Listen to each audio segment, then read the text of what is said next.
it's Eggplant Evelyn here with Food Literacy Center, and we have another great veggie-centered, fiber-packed recipe for you today. We're making black bean puree. It's one of my personal favorite recipes that I make at home all the time, and I'm really excited to be sharing it with you.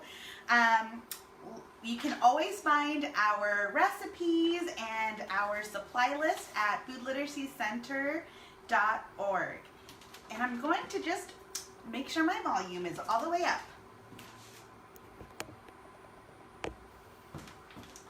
All right, so you can find everything that you need. Let's make sure we go through our supply list to make sure we have everything. Now, parents, you are going to be using a hot pan and the stove, so make sure that you are supervising that. But this is a recipe that everybody in the family can help make. You're going to need a wooden spoon, a potato masher if you have one, or maybe a wooden fork, a large wooden fork. That will also work. You will need some measuring cups, measuring spoons, and as far as our ingredients, you'll need some black beans. Now these can be homemade or they can be canned black beans as well. So I have here some homemade black beans I made yesterday. And we'll need some onion, garlic, and cotija cheese with some cilantro. You'll also need just a little bit of salt to taste if you want to add that. And I have some lime because I might add some lime to the finished product. And then finally, just some olive oil. We're going to be using a little bit of olive oil. So, and with our black beans, we have our black beans drained, and we have the juice reserved here on this side. So if you're using canned beans, you can save some of the juice, or you can also use water. I like to use the reserved juice from the beans because it still has some of that natural flavor. Let's get started. This is going to be a very quick and easy recipe. Like I said, it's one of my favorites. We're going to start off with just 2 tablespoons of olive oil in our preheated pan. So this pan is on medium. So we're going to do 2 tablespoons, or 1 tablespoon actually. We just need 1 tablespoon. And you want to make sure the whole pan is coated. You can also use a nonstick pan, that'll help. So you're just going to swirl this around to make sure your pan is coated. And we have our 1 onion that we already chopped. You can chop this by hand, or you can use a food chopper, and we're just gonna throw that in. Here my pan has been heating up for a while. And I'm gonna take a wooden spoon because I'm using a nonstick pan and I don't want to ruin my pan. This already has a lot of good flavor in it.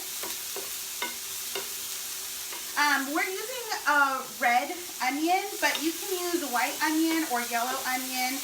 Whatever onion you like to use. And we're just going to cook it in.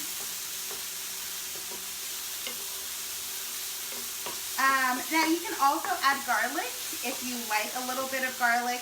I have some garlic here. Just because I really like adding a little bit of garlic. I like that garlic flavor with my beans. I'm just going to add actually just a really small amount, just to get that extra flavor. I'm going to cut it. Just add those pieces in. So you don't want to burn your onion, you just want to cook them until they're a little bit translucent. And then we have our beans. So you want 2 cups of drained black beans. Now, you can use other beans if you don't like black beans, but really it's the black beans that make this recipe. If you're not a fan or you haven't tried them, I encourage you to try it in this recipe because you might find out that you like it this style. So we have our drained black beans. And also, when I make my black beans at home, I make them with a little bit of onion and garlic. And so I like to keep that in here because it just adds more flavor. So I am using my hands, and of course we wash our hands for 20 seconds before we get started. You should be doing that at home too. So I have 2 cups of beans. I have my towel here. And we're gonna use our juice. Now you can start with about 1/4 cup, and you can make this recipe as thin or as thick of a puree as you'd like. So I'm gonna go in with about 1/4 cup, and I may add some more. I might add maybe 1/2 cup. You can see it's cooking. And then I'm gonna go in with a potato masher. So this is the fun part, kids. You can go in there with a potato masher and start mashing up your beans. This is a good alternative to refried beans. Beans are packed with fiber and protein, and we're only using just a little bit of olive oil. We're not really using any other fat or oils, and you're just gonna go in there and puree. So you can also, if you don't have a potato masher, you can use a wooden fork and go in and smash the beans, but that might take a little bit of time. And if you don't have a potato masher, something I do when I'm in a hurry is I'll just throw everything in a blender and I'll blend it up, and that gives me a really thin mixed puree, and then I'll just go ahead and cook that. So if you don't have a potato masher, you can also use a blender or food processor. So I'll show you what they look like right now. We got our mashed beans, and I am actually going to go in with another 1/4 cup of juice.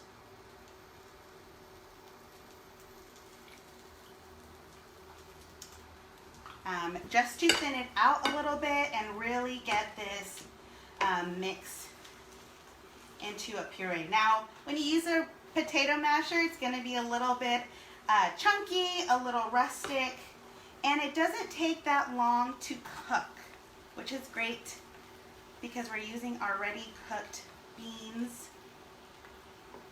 And I'm going to go in with a spoon and just kind of mix everything up. Like I said, you can leave it as thin or as thick as you would like. And also, if you find that maybe you've added too much water and it's too thin, you can just cook it for a few more minutes. It'll cook down and you can get it to the consistency that you like. So this is about done. I'm even going to turn this down. That wasn't that long, right? Just a few minutes. I don't want to overcook this because if you do cook it for too long, it will be too dry and you won't get the kind of consistency or the flavor that you want. So you want it to still be a little chunky. I'll show you here where I'm going to stop. So we're going to leave it just right there because we have our cilantro, and I'm going to chop a little bit of our cilantro. At this point, you can taste your beans and see if you would like to add a little bit of salt. I do have some salt here that I'll go and just sprinkle in, maybe 1/4 or 1/2 teaspoon. And it depends. I made these beans from dried beans. We have our dried beans here. So you might want to add a little bit of salt for flavoring, but just to taste, we don't want to overload them with salt. Okay, so I have some of my cilantro. I'm going to turn this off. And that's it for our recipe, but we're not done. We have our pureed black beans here. And like I said, if you like them more pureed, you can always put them in the blender, or you can keep on mashing them until you get a nice consistency. Last week we made some homemade tortillas, and this is a great recipe to pair with that recipe. And I like this on a tostada. So I'm going to show you how I make this. I took some of those tortillas, I just lightly put a little bit of olive oil, and then I cooked them until they were nice and crispy and they are stiff. So I'm going to just take a spoonful and I'm going to spread it on my tortilla, on my tostada.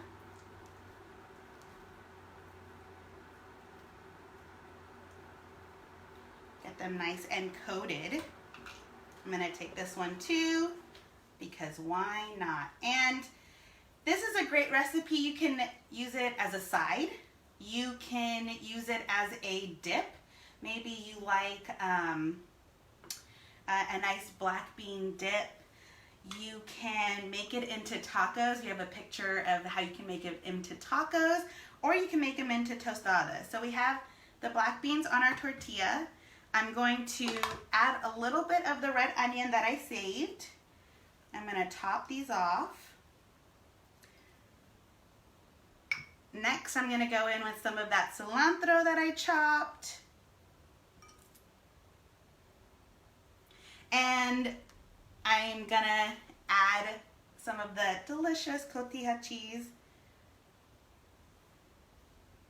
And this is great if, you can make these your own. Like I said, I'm going to add a little bit of lime here. I'm just going to add a squeeze of lime to the top. But if you're a fan of spicy foods, you can top it off with a little bit of hot sauce. That's always really great. If you have other veggies in mind, you can also put slices of avocado on top. This is a great, quick snack, lunch, dinner. I'm gonna show you what this looks like. You're gonna wanna make this at home. This is our finished product. We have our black bean puree topped with onion, cotija cheese, cilantro, a little bit of lime, hot sauce if you want some. It's quick, it's nutritious. You can have the kids help you mash the beans, measure everything out. And I hope you're able to make one of my personal favorite recipes at home, and let us know what you think. It's simple, but so delicious. Thank you so much for joining me today. We'll have another recipe for you next Friday. All right, thank you, bye.